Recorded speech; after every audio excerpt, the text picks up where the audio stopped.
Hello बच्चा बड़ी। तो आज हम लोग डिस्कस करने वाले हैं केमिस्ट्री वाले सर के साथ कि पेपर जब आप कर रहे हैं, चाहे वो फिजिक्स का पेपर हो चाहे केमिस्ट्री का पेपर हो, आप उसको किस तरीके से सॉल्व करें और क्या ट्रिक होनी चाहिए, क्या टिप्स होने चाहिए जिसमें आप लोगों को पेपर सॉल्व करना है। तो अमित सर, आज हम इस बारे में डिस्कस करते हैं कि कौन कौन से पॉइंट्स पर डिस्कशन करते हैं। पहले हम फॉर्मेट समझाते हैं। अमित सर, फॉर्मेट समझाइए कि कैसे कैसे केमिस्ट्री का फॉर्मेट है।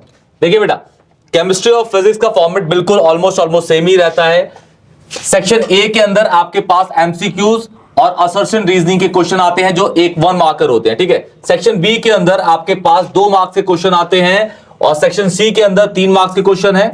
सेक्शन डी के अंदर 2 क्वेश्चंस आएंगे जो 4 मार्क्स से होंगे केस स्टडी बेसिस पे, ठीक है। सेक्शन ई 5 मार्क्स का आएगा बेटा, ठीक है। अब यहां पर जब हमने सेक्शंस बांट लिया तो अब आप लोग जब एग्जाम्स देने जाते हैं तो 30 मिनट्स पहले आपको आंसर शीट मिल जाती है। जब आप आंसर शीट में अपना पूरा कॉलम फिल कर लेते हैं तो 15 मिनट्स आपको पेपर पढ़ने के लिए मिलता है। तो सबसे बेस्ट ट्रिक जो मैं मानता हूं अमित सर, कि आप देखिए, सबसे पहला एक पॉइंट होता है कि बच्चा, जो हमने एक्सपीरियंस किया है, कि वो पेपर खोलता है और पेपर पढ़ना स्टार्ट करता है और देख के कभी कभी ऐसा होता है, भगवान ऐसा क्वेश्चन आता है, अनप्रेडिक्टेबल क्वेश्चन आता है, तो वो हॉपलेस होता था। अबे यार, मुझे ये भी नहीं आता, मुझे ये भी नहीं आता।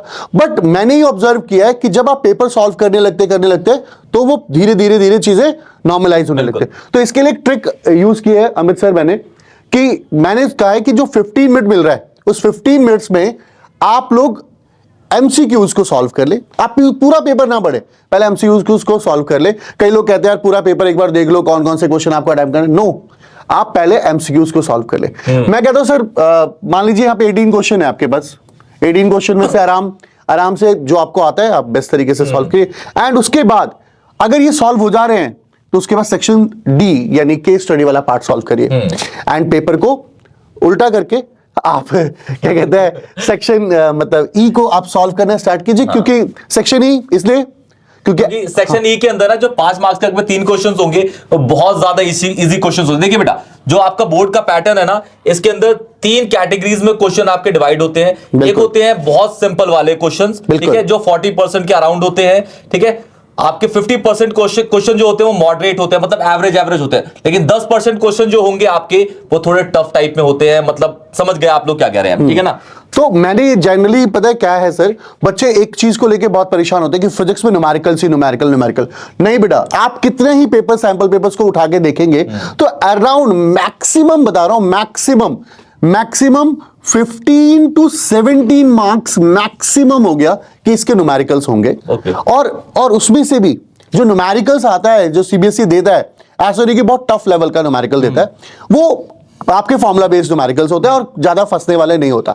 तो आप जब सेक्शन ई को सॉल्व करें तो आपके अकॉर्डिंग से सेक्शन ई में कितना देना चाहिए टाइम बच्चे को? हार्डली, देखिए हमारे तो जो सेक्शन ई के अंदर ना एक न्यूमेरिकल वाला पोर्शन आता है बेटा, ठीक है, और एक आपका डी ब्लॉक का आएगा और एक ऑर्गेनिक का आता है।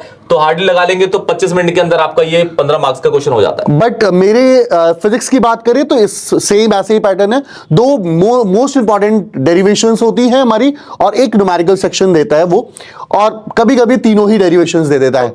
तो कंसेप्चुअल से तो मेरे को लगता है कि हमें सेक्शन ई में, फिजिक्स में एटलीस्ट 1 आवर लगने चाहिए और 1 आवर में आप इसको आराम से सॉल्व करिए, कोई जल्दीबाजी नहीं है। एंड उसके बाद पेपर को आप सेक्शन सी और सेक्शन डी को उठाइए।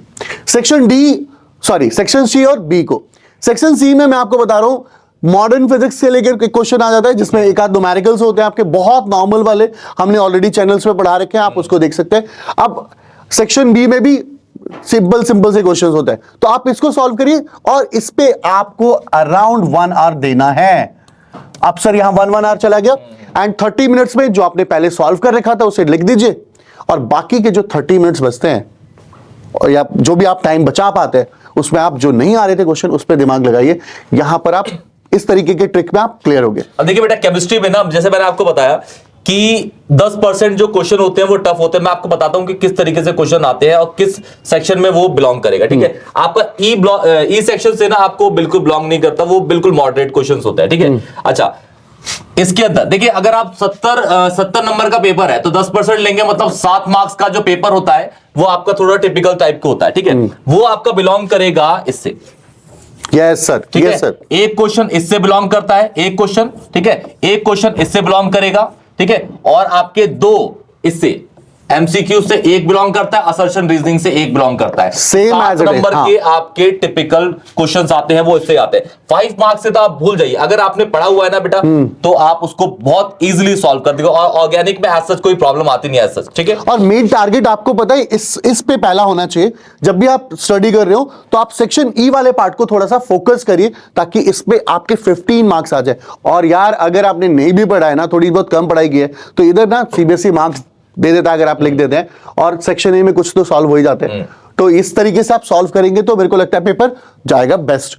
और पैनिक ना हो आप। और एक और चीज याद रखिएगा बेटा, अगर आप पेपर कर रहे हैं, ठीक है, यहां नेगेटिव मार्किंग तो होती नहीं है, पहली बात, ठीक है। तो कोई भी क्वेश्चन को आपको छोड़ के जाना नहीं है। कोई भी क्वेश्चन को अगर आपको नहीं भी आता, उसके रिलेटेड आप फॉर्मूला लिख दीजिए बेटा, कुछ भी लिख दीजिए। चांसेस होते हैं इन केस अगर क्वेश्चन गलत प्रिंट होके आता है तो आपको वहां पे फुल मार्क्स मिल जाते हैं। क्लियर बेटा, तो क्वेश्चन को आपको छोड़ना तो कभी नहीं है। और आपको ये भी चीज क्लियर है कि आप ना बेटा वहां पे लॉग टेबल तो आप लोगों को मिलेगी नहीं, लॉग की जो वैल्यूज होंगी वहां पे आपको डायरेक्टली पुट मिलेंगी, ठीक है, क्वेश्चन के अंदर। जैसे कि आपको पता है केमिस्ट्री के अंदर आपका चैप्टर 2 जो सॉल्यूशन है उसके अंदर कोई भी लॉगरिथम का यूज है नहीं। नस्ट इक्वेशन का आपका होता है इलेक्ट्रोकेमिस्ट्री के अंदर, और आपका अरेनियस इक्वेशन के अंदर होता है लॉग का यूज। तो 2 क्वेश्चंस के अंदर आपके लॉग का यूज है, लेकिन वहां पे आपको लॉग टेबल नहीं मिलेगी और लॉग की वैल्यूज मिलेंगी, जैसे कि आप लोगों ने सैंपल पेपर में डैम श्योर आपने यूज कराई होगा। तो बस आप लोगों को पैनिक नहीं होना है और बेस्ट पेपर करने की कोशिश करनी है, और